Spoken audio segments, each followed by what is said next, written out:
আমাৰ সমাজৰ কাৰণে এজন সক্ৰিয় এজন ব্যক্তি, সমাজটো গোটেই জীৱনটো নিজকে উৎসৰ্গা কৰি দিয়া এজন ব্যক্তি ফণীন্দ্ৰ বড়ো ডাঙৰীয়া।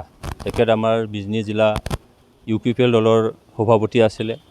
তাৰ আগতে তেখেতে সামাজিক সংগঠন নিখিল বড়ো ছাত্ৰ সন্থাৰ আঞ্চলিকৰ পৰা আৰম্ভ কৰি বিজনী আঞ্চলিকৰ পৰা আৰম্ভ কৰি চিৰাং জিলাৰ সভাপতি আৰু নিখিল বড়ো ছাত্ৰ সন্থাৰ চেণ্ট্ৰেল কমিটিৰ তেখেতে স্পিকাৰ হোৱাৰ লগতে তাৰপিছত UPPL দললৈ তেখেতে লিডাৰশ্বিপ তেখেতে লৈছিলে।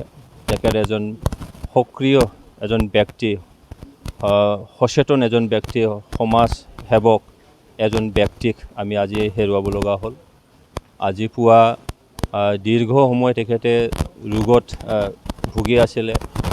তো বঙাইগাঁও অৱস্থিত লোৱাৰ আছাম হস্পিটেলত তেখেত আজি পুৱা 7টা বজাত এই লীলা সম্বৰণ কৰে।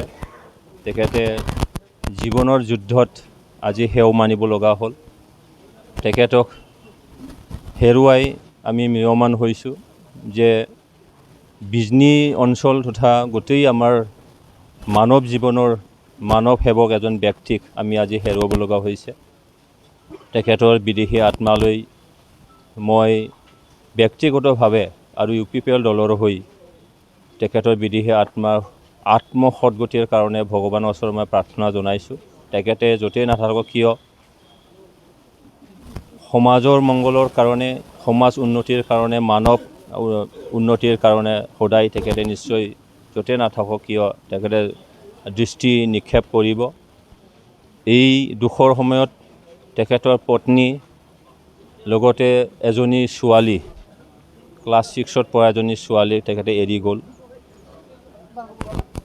সেই সময়ত মই ব্যক্তিগতভাৱে আৰু UPPL দলৰ ফালৰ পৰা তেখেতৰ পৰিয়ালবৰ্গলৈ, তেখেতৰ পত্নীৰ প্ৰতি, তেখেতৰ ছোৱালীৰ প্ৰতি মই সমবেদনা প্ৰকাশ কৰিছোঁ। তো এইখিনি সময়ত ক'ব ভাষা নাই যে আজি এনে এজন ব্যক্তি যিজনে গোটেই নিজৰ জীৱনটো ছাত্ৰ অৱস্থাৰ পৰা আৰম্ভ কৰি নিজকে উৎসৰ্গা কৰি দিছিলে মানৱ সমাজৰ উন্নতিৰ কাৰণে, ইয়াত থকা বিভিন্ন জাতি জনগোষ্ঠীৰ উন্নতিৰ কাৰণে। তেখেতে ৰাজনীতিত আহি জিলাৰ সভাপতিৰ নিচিনা এটা গধুৰ দায়িত্ব তেখেতে কাৰ্যভাৰ লৈ এই অঞ্চলৰ বিভিন্ন জাতি জনগোষ্ঠীক সমতাৰে কেনেকৈ আগবাঢ়ি লৈ যাব পাৰে তাৰ কাৰণে তেখেতে দিনে ৰাতি কাম কৰিছিলে।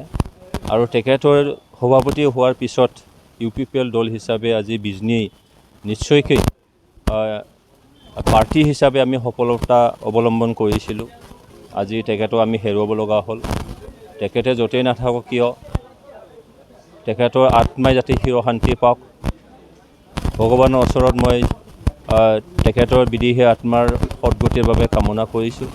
তেখেতে যাতে আমাৰ UPPL দল আৰু বিজনীৰ লগতে গোটেই মানৱ সমাজৰ কাৰণে যাতে ওপৰত থাকিও যাতে আমাক আশীৰ্বাদ কৰিব পাৰে, সেইটো কাৰণে আজি মই এই দুখৰ দিনত এইখিনি কথাই মই ক'বলৈ মই সাহস কৰিছোঁ।